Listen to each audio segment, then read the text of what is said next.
How are you today, Greg? I'm good, man. How you doing? Sweet. How you doing? Oh, I'm fine. That's what I haven't done.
Dang. Oh, I owe you a phone number.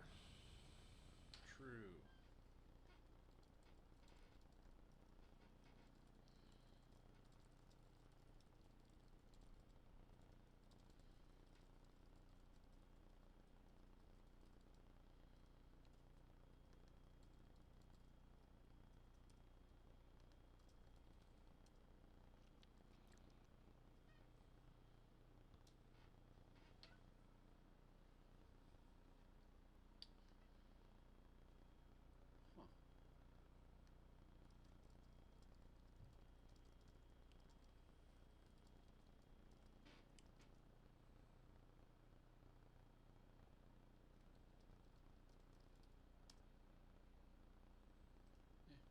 Huh.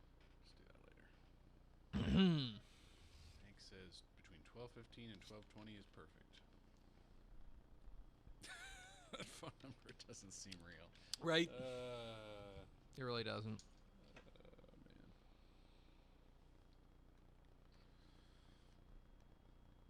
Pull. All right, you ready to rock? And or roll? Mm-hmm. In the Garden of Eden.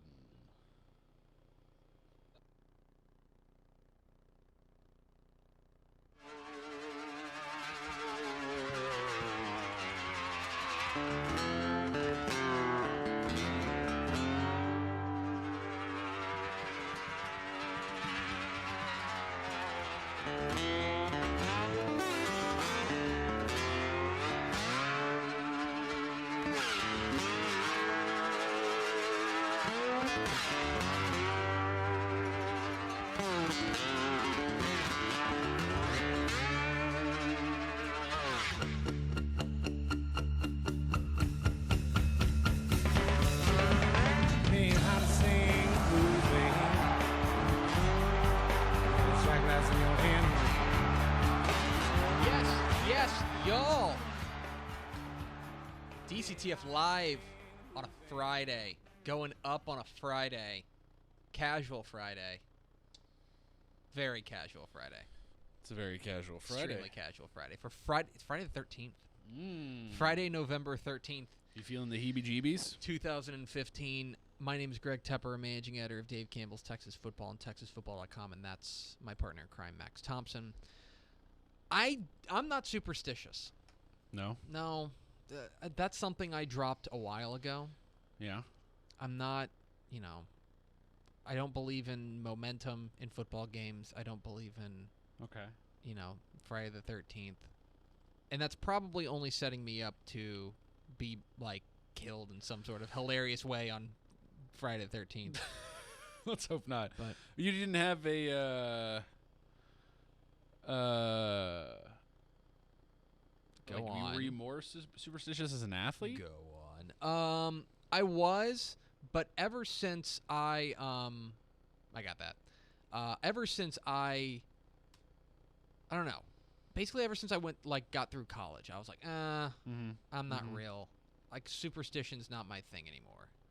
I think that I don't begrudge you if it is. I think everybody has their own viewpoints, but I try to think of things, rationally, and the idea that just because a day is a certain day of the week and a certain day of the month, and it happens twice a year. Yeah. I don't know. I think that it's probably. I think you're probably approaching it in a healthy way. Thanks, man. I'm no trying. problem. I'm trying. Are you superstitious? No. Well, I guess that depends on your definition, right? Because I am definitely a believer in routine. Mm-hmm. Routine makes you more prepared. You mean like doing a live show every day on TexasFootball.com? Maybe. Yeah, like that. No, I'm with you. And I think that routine makes you, is a lot more involved than superstition. But that's just me. Friday the 13th doesn't have any effect on me. But that's just me. And so with that, today will be the worst day of my life, just because I've now taunted the fates. Okay. We've got quite a show, my friend. Pretty big show. Mi amigo. Yeah. We will start off by doing 3A and 2A brackets, which is fun, right? Yeah. We all like brackets. Yeah. We're going to break down the 3A and the 2A playoff brackets. Well, wait. Are we going to do the 3A, take a break, I'm saying, yes, and then do the 2A? I'm just making sure. I'm not running through this in order. I don't know what you're doing. Okay. I don't know what you're doing. We're doing the 3A brackets. Then we're going to have a break, and give me a second, and I'll explain the break. Then we're going to do the 2A brackets around 12:30. And then, but in between that, it's a Hank Carter sandwich with bracket bread. It is. Because we're going to be talking to the head coach of the Lake Travis Cavaliers, Hank Carter, coming off a nice win last night over Pflugerville. They looked good. So we will talk with him about that and where they go from here. And then, of course, it's Friday. It's Casual Friday, and so we have our college football picks with our celebrity guest. And our celebrity guest this week, It's pretty awesome. ESPN's Sarah Spain. She's pretty cool. All the way from Chicago going to join us. And she's told me that she is a diehard Texas Texan football fan. Oh, yeah. She knows All the everything. teams. Oh, yeah. Yeah. She knows everything about everything. So you can take her word as gospel when you hear her picks. That's why we invited her. We brought her here for her expertise. So going to be a fun show. If you have not subscribed to the podcast, do so on iTunes or watch us live every weekday at noon on TexasFootball.com. If I may get a couple of small shameless plugs out of the way. They're not shameless anymore. They're just plugs. They're just plugs. It stopped being shameless 4 years ago for everyone who said it's a shameless plug. Okay. Here's my shameless plug. It's not a shameless plug. 7 o'clock tonight, Fox Sports Southwest, maybe Fox Sports Southwest Plus if the Mavs bump us. Fox Football Friday, powered by DCTF, 7 to 11 p.m., Fox Sports Southwest. Myself, Aaron Hardigan, Rick Renner, Coach Ken Purcell, bringing you 4 hours of live Texas high school football playoff coverage from across the state. We got a number of big-time look-in games, including we're going to have cameras, have live look-ins at the Cedar Park South Lake game. We're going to have Cedar Hill. Cedar Hill. Did I say Cedar Park? Cedar Park South Lake would be fun. I'd Cedar watch Park, that. I would. Cedar Hill, South Lake Carroll. We have a couple games down in the Houston area, a couple games in the Austin area, a couple games out west. You don't want to miss it. 7 to 11 p.m., Fox Sports Southwest. And then, if you have not gotten your fill of me, I'm filling in for Craig Way on High School Scoreboard Live tonight.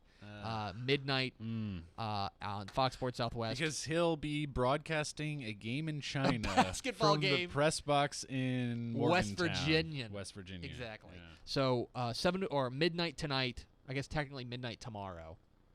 Yes. Stay up, though. Stay up. Yeah. Midnight, Fox Sports Southwest, myself, Rick Renner. 1 hour of high school football highlights and life advice.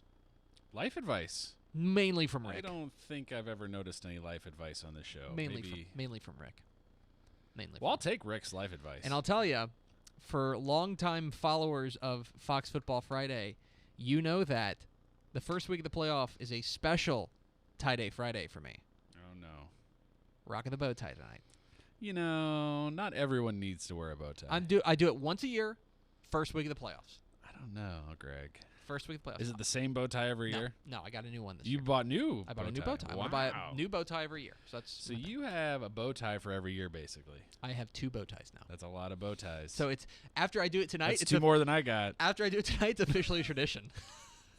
I do it first week of the playoffs. Okay. You give me a lot of crap, by the way, for spending money on things that I don't need to spend money on. Correct.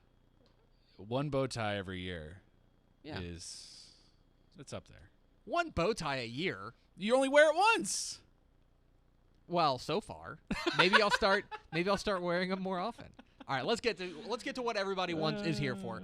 Let's do our bracket breakdown. We're going to do bracket breakdowns for 3A right now. We're going to start 3A Division 1 bracket breakdown. You can follow along on texasfootball.com/playoffs. You can see all the brackets, all the matchups, all our predictions, everything.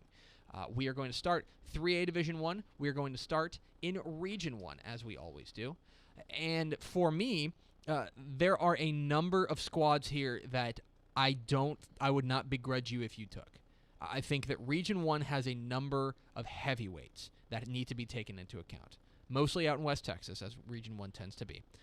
I think that if you put aside pedigree, because they've just literally not been around very long, Brock is looking super dangerous. With Letty French, Coach Chad Worrell, what he's doing there has been fabulous for a young program that is suddenly rising. Finished the year undefeated. They look fabulous. They've got a game, I believe. Did they beat Jim Ned, or are they playing tonight? I'm not sure. But they should get past that. But beyond that, I think the winner of Brownfield and Littlefield has a chance. Brownfield's got Jalen Nolan, just a sophomore, but a fabulous player. Littlefield, the kind of physical play they're going to bring. Wall. Of course, Wall. Right. They are as consistent as the day is long. The Hawks look great. Their offense, their running game looks fabulous. One of those teams that when I do the 3A rankings, I'm just constantly, Wall's not moving. Wall's just staying right in this top 10. What about Shallowater? Shallowater, right. Shallowater looks great. That's a team that maybe they took some lumps earlier in the year, but they have really hit their stride right now. And then a team like Muleshoe. That's a squad that I think is very dangerous. I think there are 5 or 6 teams I can see coming out of this region. Right. I took Brock over Shallowater, but that could very easily be Brownfield over Muleshoe. Right. It could very easily be Wall over maybe even a team like Breckenridge. There's a lot of variability, I think, in Region 1. So let's move on. Okay. Region 2, I don't think there's a ton of variability.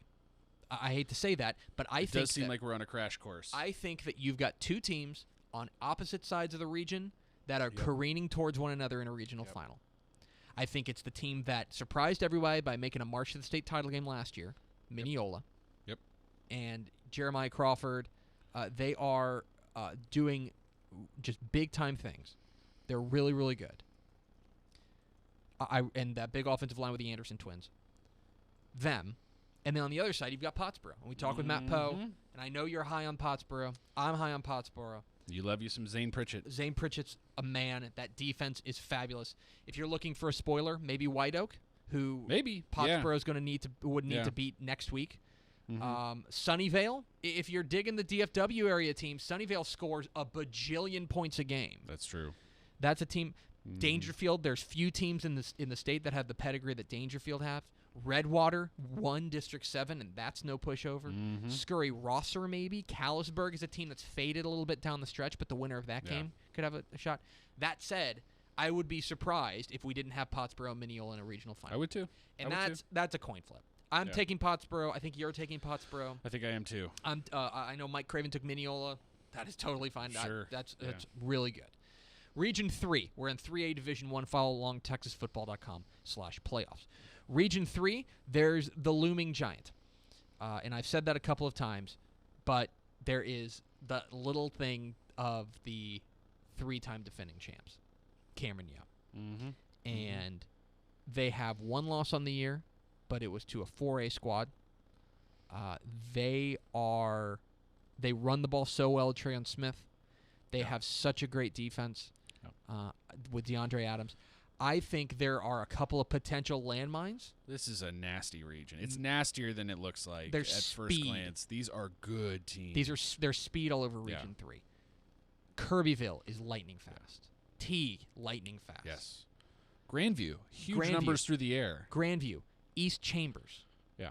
Even the team they have to play tonight, or they already beat last night, McGregor, is no pushover. Yeah. Malakoff.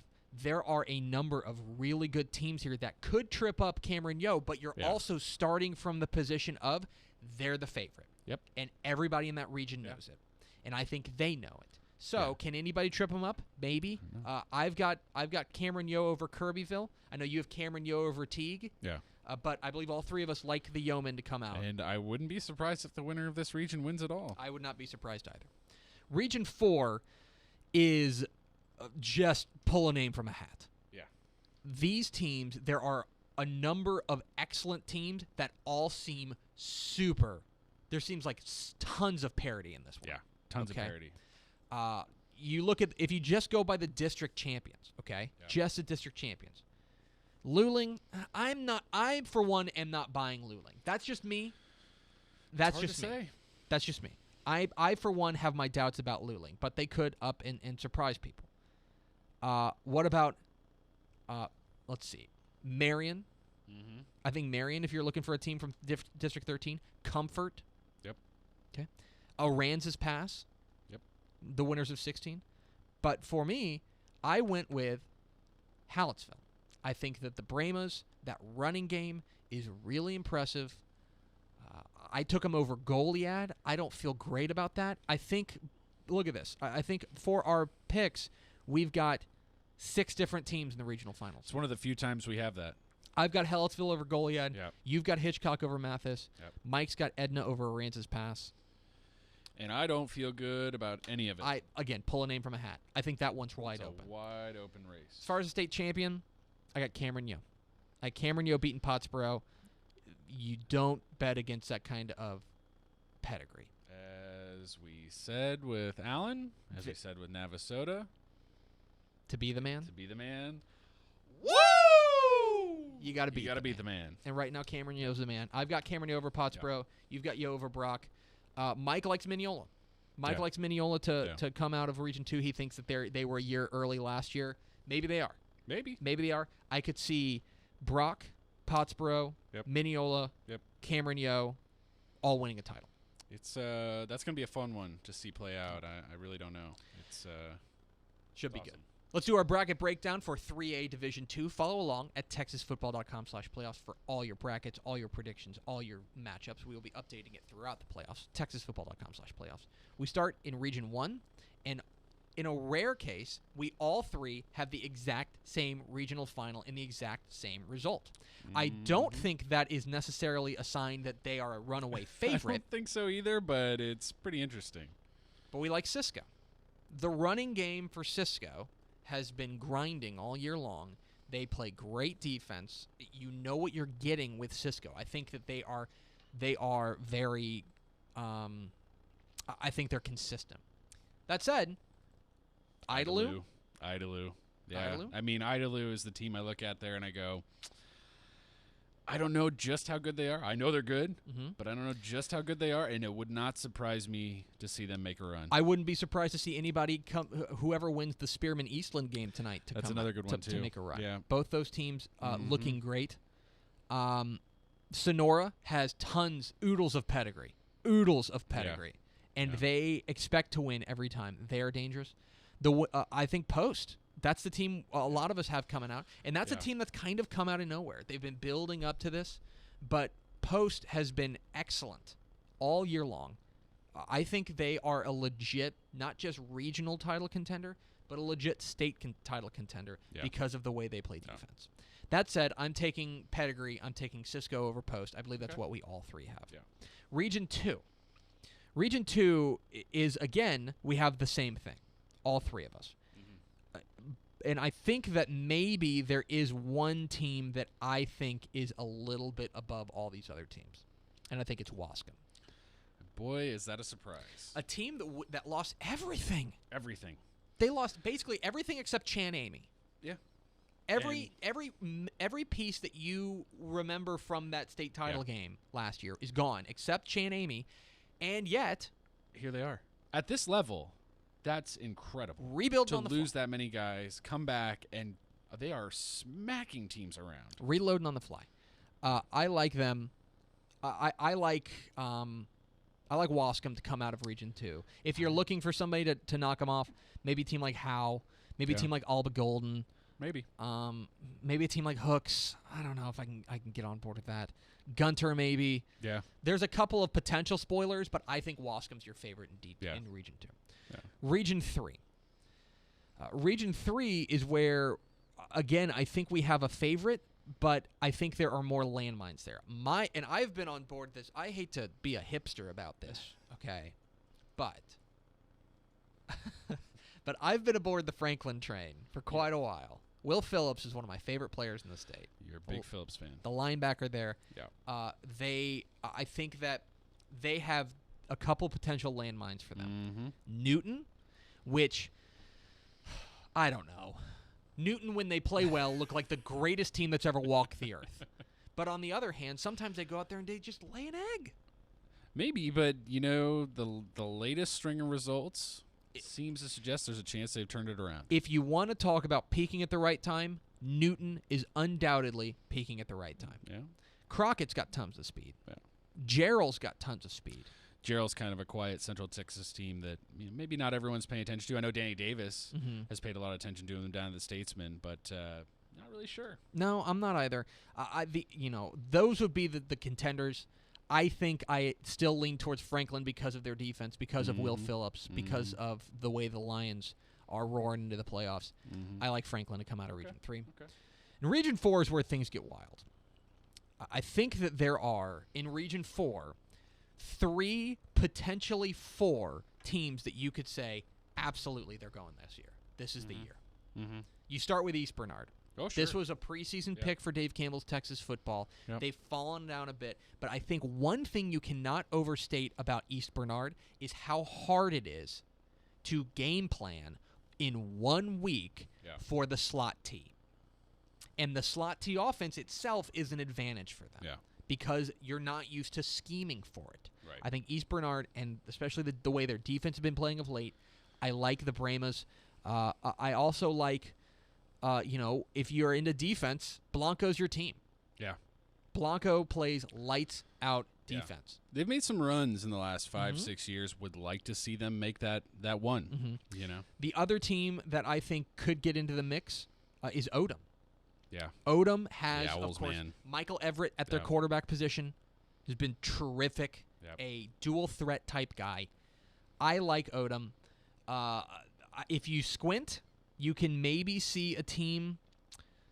You can maybe see a team like Poth. Yeah. You can maybe see a team like Taft. Yep.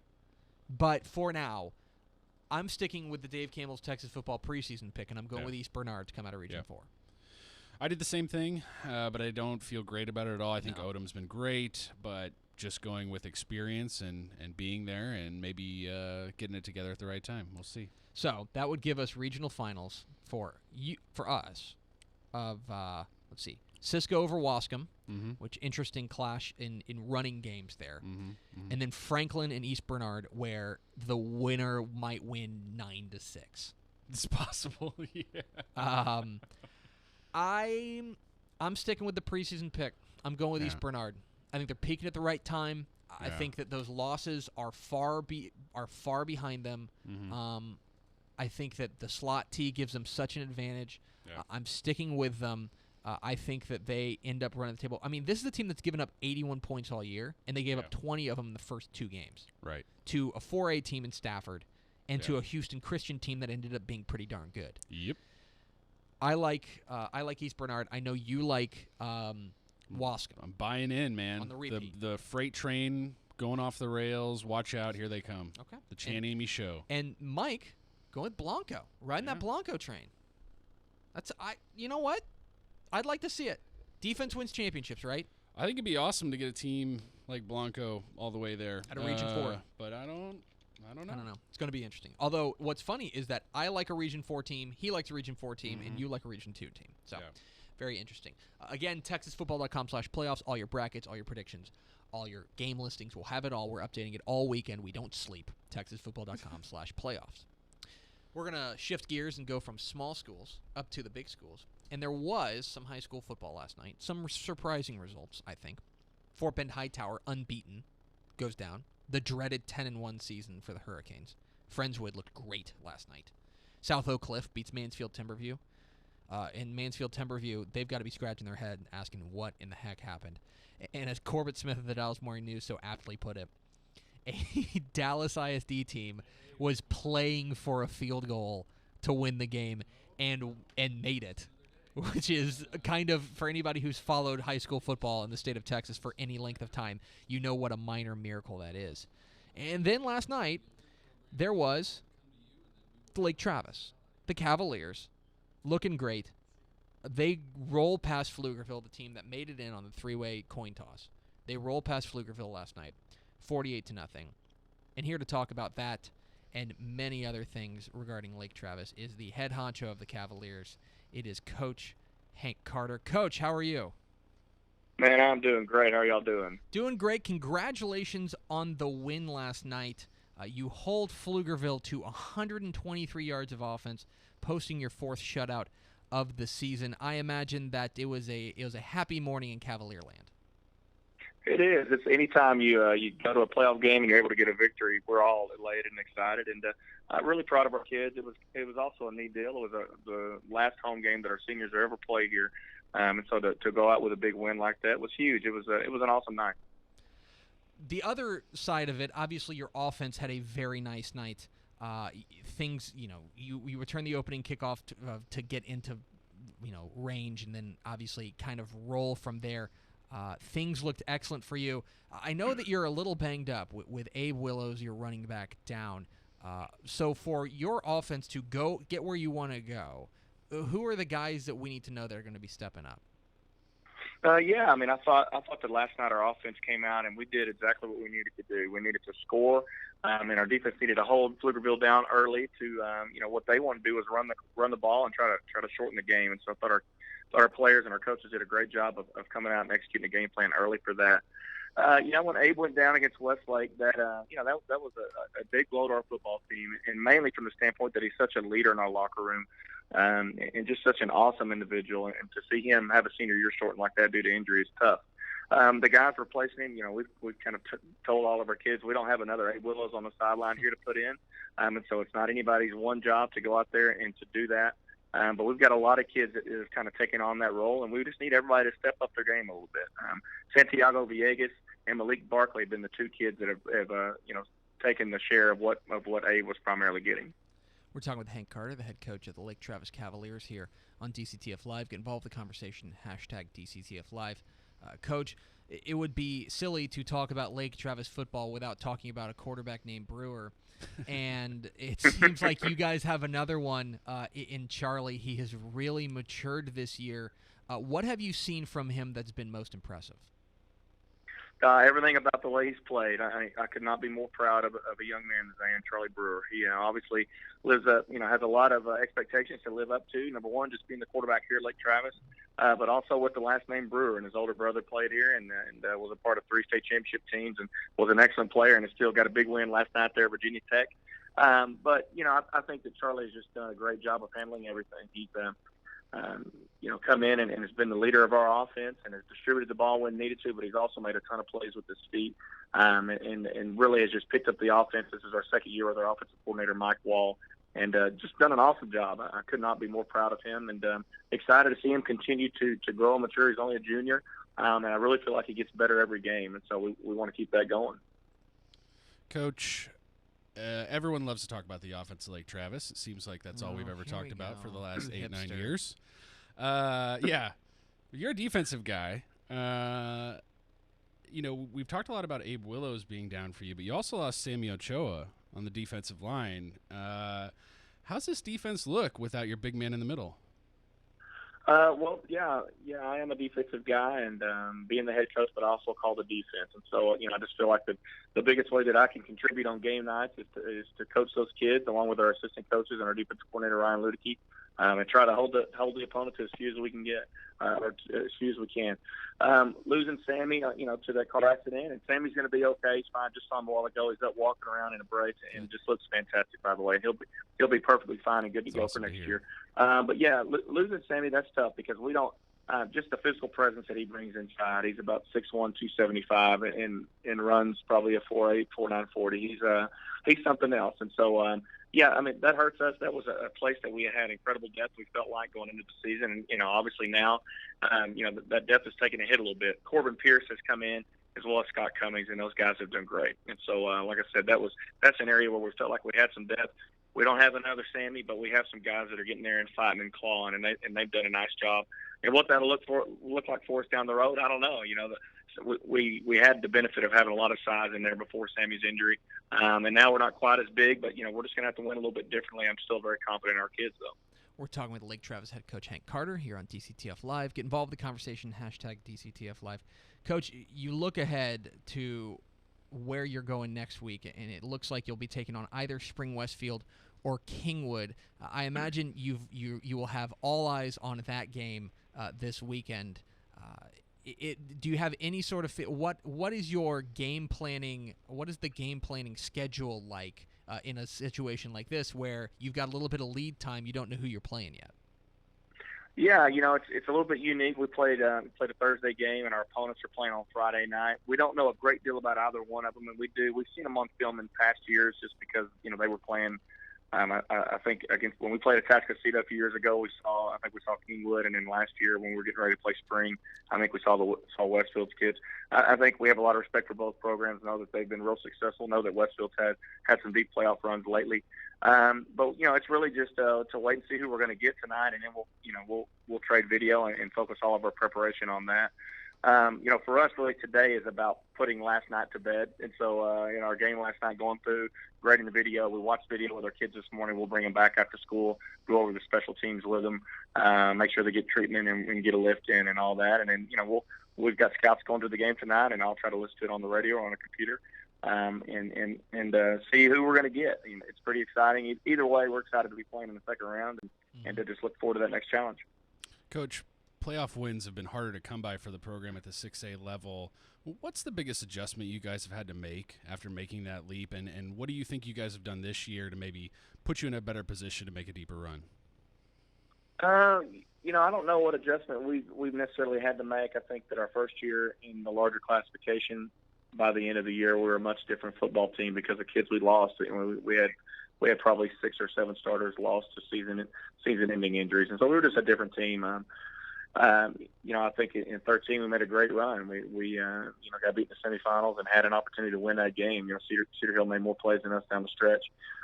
Last year we didn't play well in our game against Spring, and they played well. And they dealt with the adversity of the weather and things like that much better than we did. But I think through all of that, our school has been growing. And I can tell you this year, our depth, our backups are better than they've ever been. So I think that's just you can attribute that to having more kids in your school. Our school's been growing. When I got here, we had about 1,750 students, and we've got about 2,700 now. And so that in football, that makes a difference. I think it helps with our depth, and that's one of the things I've noticed is you go on to the larger classification.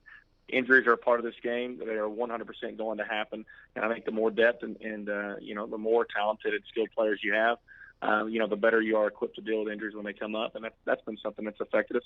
And we just need to play better. At times we have it. Over the years, even throughout our state championship runs, we'd have some games where we didn't have our best stuff necessarily, and we found a way to win those games. The last couple of years, we haven't been able to do that when we didn't bring our best stuff, and that's just something we've got to do a better job of coaching and playing. And hopefully this year we'll make a good run here. You're obviously the only notable coach to ever come out of Lake Travis, and so I was interested if you knew, if you've ever heard of this guy who's at SMU, Chad Morris, and have you?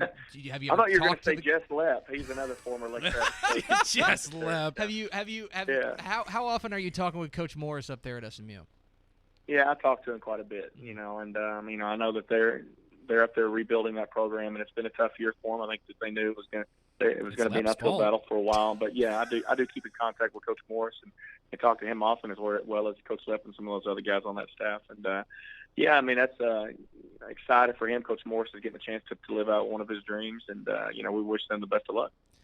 He is Hank Carter, the head coach of the Lake Travis Cavaliers, now 11-0 on the year, waiting for their area round opponent in the 6A Division II playoffs. Coach Carter, thanks so much for your time, and best of luck the rest of the way. No, my pleasure. Thank y'all so much for having me on. No problem, Hank. Thanks, man. Yeah, you bet. Take care. There he goes, Hank Carter, head coach at Lake Travis. Yeah, nobody's ever heard of any coaches from Lake Travis, right? Just kind of none of them are any good. Off into the ether. Nope. Nobody really knows. So, great to talk to him. Great win last night over a Pflugerville team that, could have tripped him up if it's a playoff game. And you never know how guys are going to react when they get into a playoff game. I think that it was important for Lake Travis to come out, especially at home, and just jump on them and say, this one's over. They smothered them, and they're on to the area round. Yeah. We are now going to move on to our bracket breakdown for 2A. What's up, small school football fans? Let's rock. The smallest 2A or the smallest 11-man classifications, 2A Division I we will start in. TexasFootball.com/playoffs for all your brackets, all your predictions, all your info. We are going through the 2A Division I bracket first. We'll start in Region 1, and we can be done. Right? Is there a favorite in Region 1?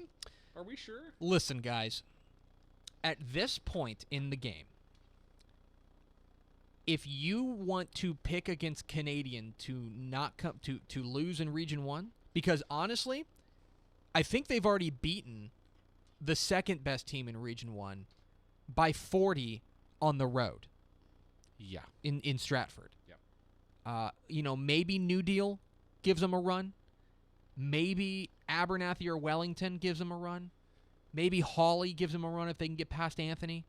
But for now, I don't think there's any bigger lock to win a region than Canadian. They have been a wrecking machine all year long. I've said on this program, I think Canadian is the best pound-for-pound football team in the state of Texas, and I think that's true. Yeah, no disagreement here. I mean, I think if you pick against them, you're just trying to do something different. I think you're trying to do something different. I think you got to go with Canadian. If you're looking for a team to – I think we've all three got a rematch of a district game. In District 1, 2A, I think the Division best two 1. teams in that region are in that district, and I think we'll meet again. Canadian and Stratford, and there's no reason to think that Canadians, going to lose. So heck, good luck to Stratford. Give them another run. Yeah. Take what you learned from the first one and make it happen. Maybe, but I think Canadians a buzzsaw right now. Yeah. Region 2. This used to be just kind of known as the Mart District or the Mart region. Yeah, a little different. It is a little different, and there's a couple of teams that I think are big-time landmines, including their own district bunkmate, Crawford. Crawford, let's remember, won that district. Yep. And they have already beaten Mart, so they know they can do it. If you're looking for other teams to get in that mix, Goldthwaite has kind of found its groove, although I have a couple of questions about their defense. Sure. Heiko, if they can get past Bosqueville, which is going to be a whale of a game tonight. Yeah. Really excited about that. And if I may be super hipster here, if you want to be cool guy around the water cooler and you want to talk up one team that could be like a super sleeper, and if you start talking about them, then you're going to be the cool guy if they start going. Okay. You know who I'm going to say? I have an idea, but I want to see. Bells. Yeah.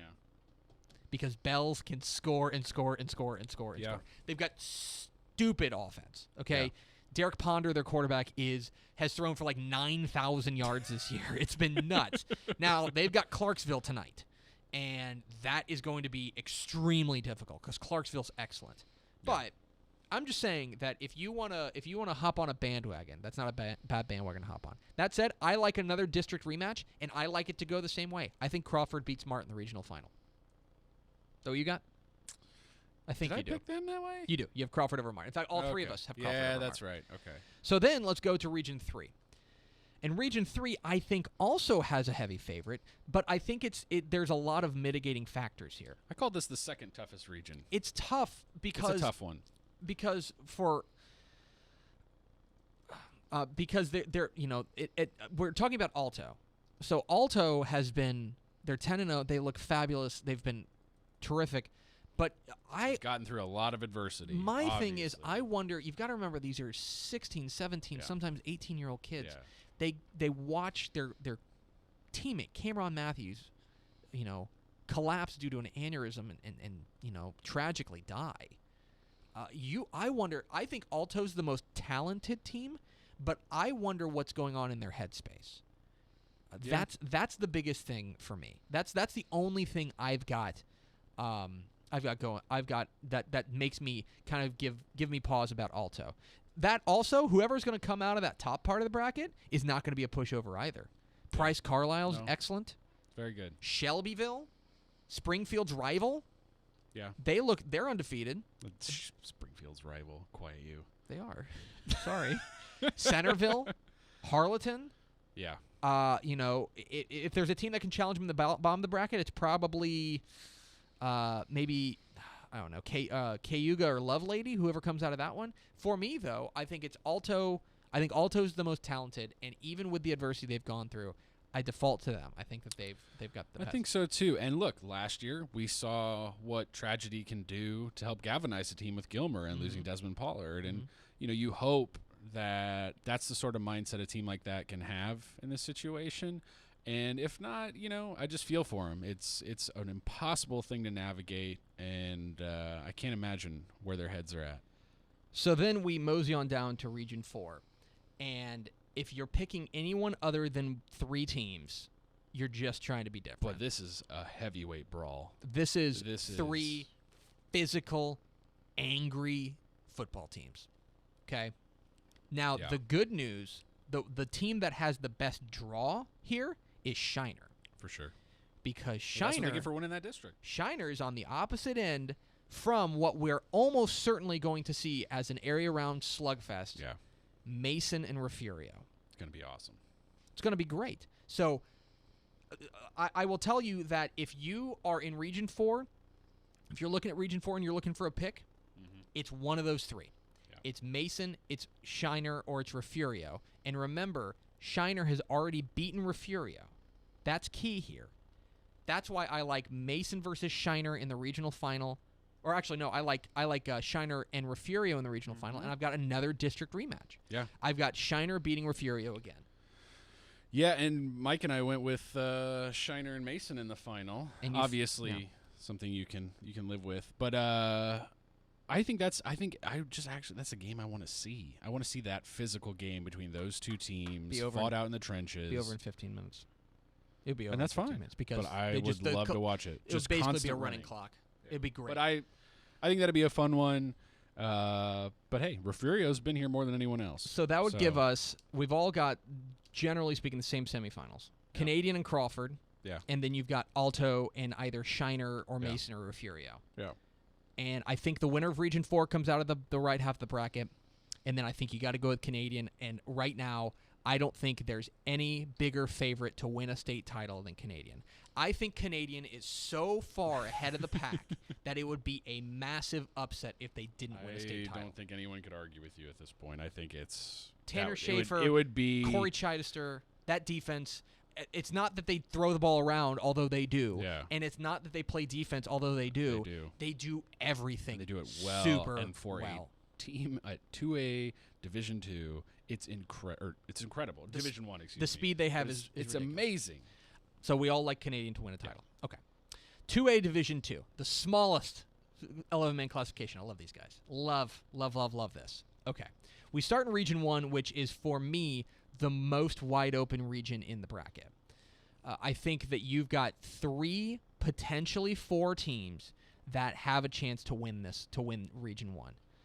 You start with, for me, my pick, not to ruin the ending here, but Seagraves. Corey Kyle, that running game, that defense. Yep. I love the way they play football, the physical. I'm a big believer that the more physical team is the team you default to, and I think Seagraves may be the most physical team in Region 1. So there's that. I think you could also go with a team like Crosbyton. They've been excellent.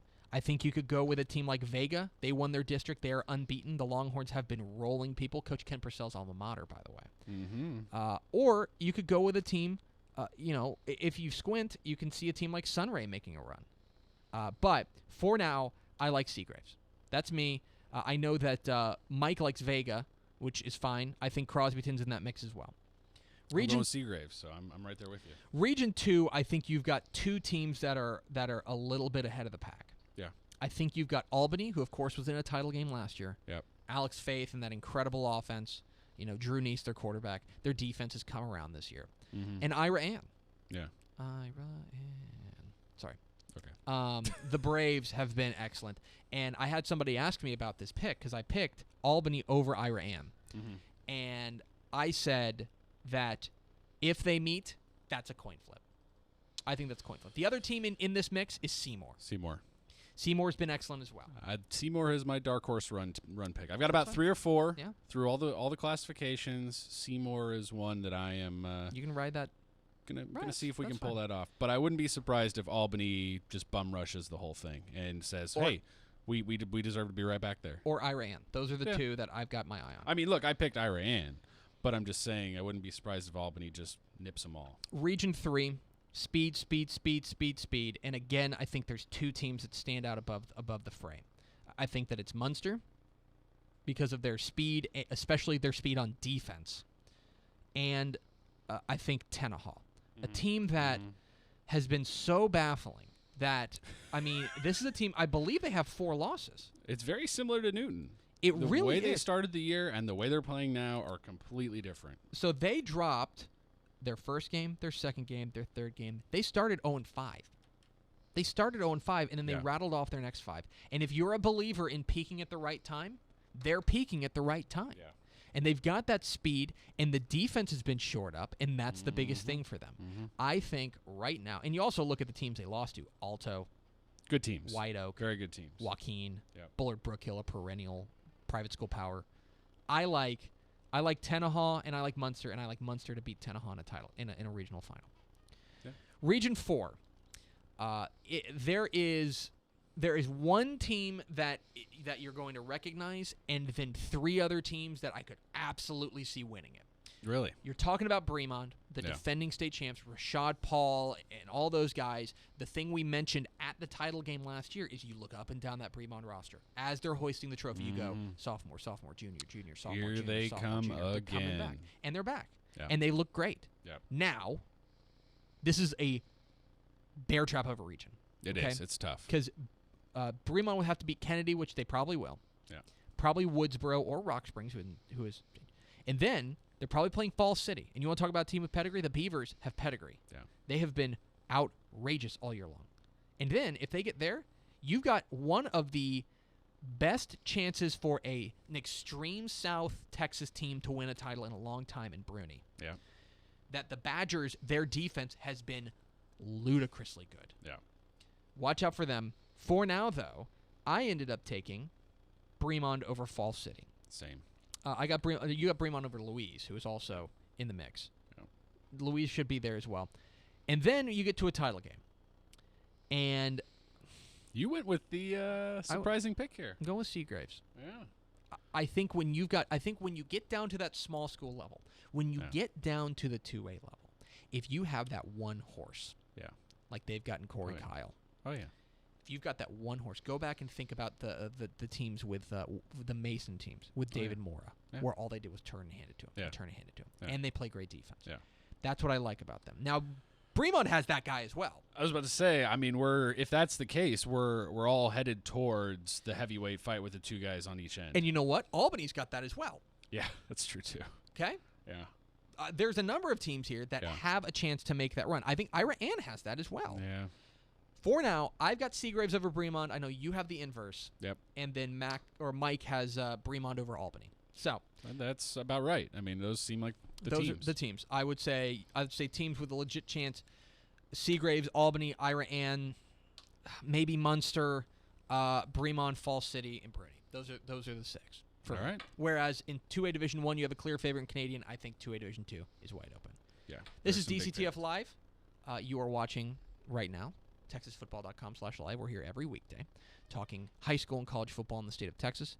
Follow us on Twitter at DCTF. Like us on Facebook, Facebook.com/Dave Campbell's. Follow us on Instagram, Instagram.com/Dave Campbell's. And, of course, see us at TexasFootball.com. Subscribe to the podcast so you never miss a show. because we know you can't be at your computer or your mobile device every day. But we want you to be involved in the show. Use the hashtag DCTF Live. So now it's time for our college picks. And our college picks, we're trying to get new and interesting people who are especially good, especially knowledgeable about college football, right? 3 weeks ago, a month ago, we had Erin Hardigan of Fox Sports Southwest. She did great. We had Ryan Nanny, Celebrity Hot Tub on Twitter, and he entertained us for a while. Last week, of course, we had Bun B, the Trill OG. And now, the second Trillist person we've ever had on the show. Yeah, I mean, she's right up there. Only behind Bun B. Mm-hmm. Please help us welcome ESPN's Sarah Spain. Hi, Sarah. Hi, guys. How are things in Chicago? Just glorious. Yeah? Really. Yeah, things are okay. Now, What's the weather like? How cold is it? It's actually cold today. It's been pretty nice recently. We had a really good October and a pretty good start to November, and now it's starting to feel a little like fall. Well, you can always come down to Dallas. Yeah, because cold weather. Is it 1,000 degrees there right now? Cold weather scares us. This cold weather is the worst. It really is. Yeah. But, I lived in LA for 6 years, which made it easier to come back here because I was like, the weather doesn't fix everything, and Chicago is wonderful, and I'll just have to suck it up, and that's worked so far. I understand. Now, you are a born and bred Chicagoan. In fact... Yes.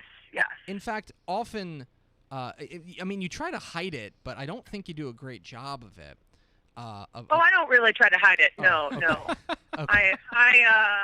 I am perfectly willing to lead with my bias. Yes. Okay. So when is, and I ask all of our out-of-state guests this question, when is the last time you were in Texas?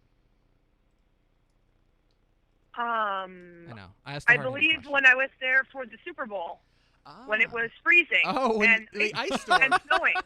So there you go. So you were right at home then? I did. I felt right at home.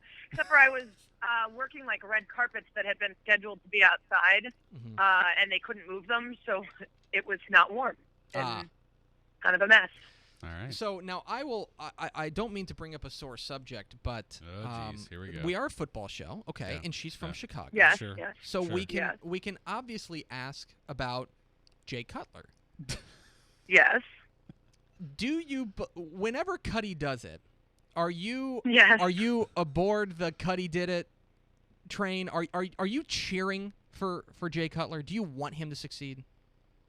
So there's two times that Cuddy does it. There's either hashtag Cuddy does it when he makes the fourth quarter comeback, or hashtag Cuddy does it when he throws a fourth quarter pick and ruins the game. So it depends on which Cuddy does it you're speaking of.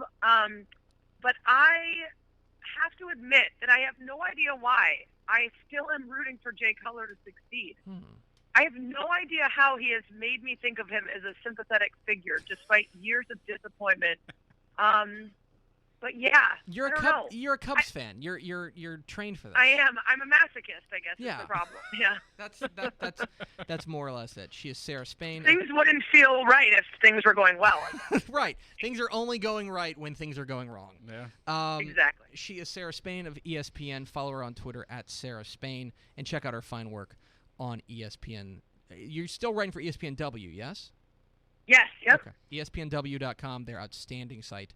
A lot of great work going on there. We did bring you on here because you are a self-proclaimed Texas college football expert. Did you know that, Max? I had no idea. This was news to me. That's why it's really exciting. Yeah, I'm so glad that you guys invited me on because, I've somehow managed to go my entire life without anybody giving me the opportunity to share my cavernous knowledge of Texas football. It's weird. It's really weird. I mean, we just got done talking high school football if you want to talk a little bit about that. Yeah, we can rewind. I mean... Yeah. Yeah, I don't want to belabor the topic. Got it. That's fair. That's a fair point. Yeah. I mean, she's we'll just stick with my wheelhouse, my core competency. Right. Sure. Exactly. World. A full slate of games in Texas college football across the state. We start with UTSA taking on Charlotte, 1 p.m. in Charlotte, North Carolina. Sarah Spain. Well, I think it's probably not smart to pick any team that's named the 49ers this year. So I'm going to go with the Fighting Roadrunners. Okay. Getting their long-awaited second win of the season. Okay. Wow. Well, she clearly, being in Chicago, has her sort of departed from the PTSD that UTSA has given the rest of us. So I'm still going to go with UTSA, though. Yes. I don't know what I'm doing here. I'm feeling it. I'm feeling UTSA. Do you know, this is not to put you on the spot, because I bet most people don't know. Do you know who the coach of UTSA is? I have no idea. It's Larry Coker. Remember him? Really? Yeah. I do not remember him. We had him. Miami national champion. He won a title at Miami. He is. We had him on the show a couple of weeks ago. Good How guy. could I forget? Good guy. Great guest. Good guy, bad team. It was a great interview. 11 a.m. Saturday at wherever Old Dominion is. It's UTEP visiting Old Dominion. Do you know where Old Dominion is? It's in the South. That sounds right. That's close enough for me. Sounds right. Yeah, I don't know. Right, or is it in like Maryland? It's probably in Ohio. You tell us who you're picking, and I will look that up. It's in North Carolina, so the South. Sure. So I yeah. know that Okay. one. There we go. Oh wait, I might not have looked up the right. Old No, Dominion. I think Hold you on. looked up Old Dominion Freight Line. I did. I did. It's in Virginia, which It's is the South. in Norfolk, Virginia. Close enough. We're obviously Yeah, I mean, big like I fans said, of guys, ODU here. right, yeah. I mean, my cavernous knowledge is Texas football. Of course, Right. yeah, no. Just I mean, like us. Listen, So that's like us. listen, why I that didn't was know a where Old Dominion was. that was a gotcha question, and I'm Sure. sorry. Sure. Guys, both of these teams have big bowl aspirations. But I think Old Dominion's going to take this one. UTEP has a pretty cracked defense.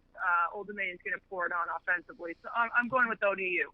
That's very strong, but I'm probably in the same boat. Yeah, ODU. I'm going to take Old Dominion. UTEP away from the Sun Bowl tends to disappoint. 3 p.m. Saturday in San Marcos, Texas. Georgia State visits Texas State. This is a super bad Georgia State team, but Texas State hasn't exactly been a world beater either, Sarah Spain. Yes, both teams 2-6, so this should be a real thriller. Panthers versus Bobcats. So I did some research, and male Bobcats on average about 20 pounds. Panthers closer to 150. So my money is on Georgia State. I think a Panther would definitely beat up a Bobcat. I was not prepared for the scientific element in this Yeah, debate. it's very scientific. But she has swayed me. I was on the fence. Yeah. I'm going Georgia State. Okay. Yeah. I'm going to take Texas State. I think the Bobcats at home. I think the Bobs get it done. Dennis Franchione. Whatever, Homer. Get a win. 2:30 p.m. Saturday in Houston. Southern Miss visits Rice. Right. So this game's for the Birds, and it's going to be a win. Do you for get the it? Golden Eagles, I do. I do get it. Yeah, you get it. Do not confuse the Golden Eagles with the Screaming Eagle, which I recommend that you Google. I also think the game will look similar to that with the Eagles attacking the Owls from all angles. And if you don't get that joke, feel free to look it up. Okay. Wow. You see, we're going to lose Greg. He's going to be looking up your jokes for the next 5 minutes while we're trying to make picks. If I'm silent for the next 5 minutes, that's why. I don't trust Rice. Not at all. Southern Miss. I hate to say it, but I don't trust Rice, especially against a passing team like Nick Mullins. I like Southern Miss in this one. 11 a.m. Saturday, real slobber knocker in this one. North Texas visits for one team. 11 a.m. Saturday in Knoxville. North Texas visits Tennessee. Well, guys, North Texas fired its coach, and they currently have 2 co-interim head coaches, and I'm sure you've heard the oft-said old saying, if you've got 2 co-interim head coaches, you don't have one. Right. Who hasn't heard that? Who hasn't heard that saying? I think the Volunteers are going to win this one in a blowout. Yeah, this was the easiest one of the day. Easiest one of the day. I'm taking Tennessee. This is the second easiest one of the day. 6 p.m. Saturday in College Station. The Aggies better hope so. FCS team Western Carolina. The Catamounts come calling to Texas A&M. I'm pretty sure Catamount is a made-up name. There are plenty of other perfectly good cats that you can name your team after. If you start scraping the bottom of the barrel and just invent cat names, I don't think you're in luck. Also, A&M has Lassie for a mascot, and no one's picking against Lassie, so my money is on the Aggies. Her name is Reveille. Yes. We're gonna be really nice to Reveille. Right, but she looks like Lassie, so Sure. Lassie always found Jimmy at the bottom of the well, She so is my money's wonderful. on the Aggies. She is beautiful. Max. Yes, A&M. I'm taking A&M as well. 11 a.m. Saturday, number 13 TCU coming off their first loss of the year, comes home to take on Kansas. Kansas is bad. Yeah, so Kansas hasn't won a game all year, and they're not going to start this weekend. So next. Okay. All right. Pretty easy. Yep. Max? No, that was easy. Yeah. Okay, That's TCU, that's very good. Yeah. 2:30 p.m. Saturday in Annapolis, Maryland. SMU visits number 22 Navy, the Naval Academy, coming off a big win over Memphis. I have never dated a seaman, but I would like to, so I think Navy will win. Gentlemen. Me too. Me too. I've always wanted to date a seaman. Seaman. All right. Really? Same thing. Excellent. Okay. 2:30 p.m. Don't tell my Let's wife, go but I Find have. some men on Sweet Week. Yes, Yeah. guys. So gentlemen, if you're in the Navy, just saying. 2:30. We've got 2 eligible people here for you. 2:30 p.m. Saturday. I'm taking Navy as well. Take your pick. 2:30 p.m. Saturday in Lubbock, Kansas State visits Texas Tech and Cliff Kingsbury. Yeah, while we're on the topic of people I'd like to date, Kansas State, likely to be distracted by the blinding hotness of Cliff Kingsbury, so I'm going to go with the Red Raiders getting the win. I thought you wanted to date Bill Snyder. Yeah. Yes, that too. I don't know. Max? Oh, man. I have watched, as I always say, I have watched every Tech game this year. I don't trust them, but they'll win because it's in Lubbock, I think. I hope. I don't want to be writing the article if they don't. Everything you just said. Like, literally everything you just said. They're so unpredictable, but the fact they're at home gives them the win. 11 a.m. Saturday, the Texas Longhorns visit Morgantown, West Virginia to take on West Virginia. Ties, both these teams have really great running games, so it should be a tight one. Wendell Smallwood has been great for the Mountaineers. And in my experience, Smallwood always presents a pretty big challenge, but I don't think they'll come up big enough against the Longhorns, so Texas wins. Interesting. That's interesting analysis that I'm not going to read into at all, Max. Nope, none here. I mean, wouldn't you agree that Smallwood has presented a challenge? I think that Wendell Smallwood has absolutely presented a challenge for opposing defenses. I think you're just a safer bet when you're betting on a Longhorn. I think you're probably right, Max. That's West Virginia. I'm taking West Virginia as well. And physically distancing from the microphone. Number 20, the one of 2 ranked matchups in the state this week. Number 25 Memphis visits number 16, the unbeaten Houston Cougars, 6 p.m. Saturday in Houston. This is a good one, guys. 2 great teams. I'd like to give Memphis a nod because I think Paxton Lynch is not only a great quarterback, but a really, really solid quarterback name. But I still think Houston is going to squeak by in this one. Okay. I'm giving the win to Houston despite Paxton Lynch's name. Okay. I'm going with my heart and my Texan pride. Houston, man. I'm going with #H-Town Takeover. H-Town Takeover. Give me Houston. And the game of the week, not just in the state, but in the nation. Number 12, Oklahoma, visits number 4, Baylor, 7 p.m. Saturday in Waco. Your colleagues at ESPN at Game Day will be down there in Waco. Sarah Spain, who you taking? I think you could really look pretty deep into the previews for this one to find a lot of really great matchups of why which team might win or the other one might take it. Sure. But I think the best way to go about it is to really just go by names again. And I think Shock Linwood is probably the best name in football. I think he probably has a career in professional wrestling or porn whenever he's done with football, depending on which one he's best suited for. So I think I'm going to go with the Baylor Bears, their first real competition of the year. And I think Shock Linwood is going to lead them both in name and in skill. Okay. Art Briles, a Texan among Texans, would never lose to an Oklahoma team in Texas. All right. Baylor 41, Oklahoma 38. I thought you were going to pull the Okie. Did we agree on every game but like one? Basically, yeah. I mean, do you know? Well, and clearly, here's the thing. This is clearly 3 college football experts who know their stuff and who in Texas, in Texas, of course. Yeah. She is Sarah Spain. She is ultra talented. You can't turn on ESPN without seeing her, and of course, follow her on Twitter at Sarah Spain. Sarah, thank you so much for joining us, and thank you for your expertise. You're welcome, guys. If you need me again, down the line, I think I've proven my worth. Of course, absolutely, no question. Yes. Thanks, Sarah. Bye, guys. There she goes, Sarah Spain of ESPN, ESPNW. Well, that was fun. That was fun.